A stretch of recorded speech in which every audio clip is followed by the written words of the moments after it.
دي اسهل صينيه جمبري ممكن تعمليها في حياتك، وبجد ما بتاخدش ثواني.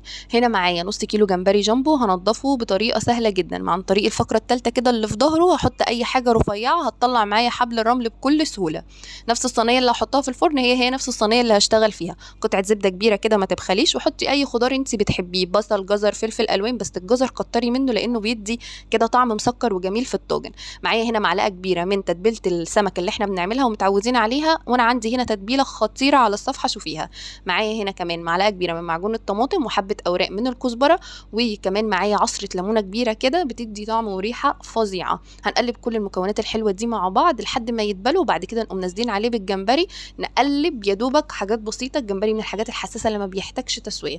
هنحط كمان معانا كوبايه ميه ونسيبهم يغلوا لمده 5 دقائق بالظبط، وتحت الشوايه عندك على فرن درجه حرارته عاليه، وكلي احلى صينيه جمبري.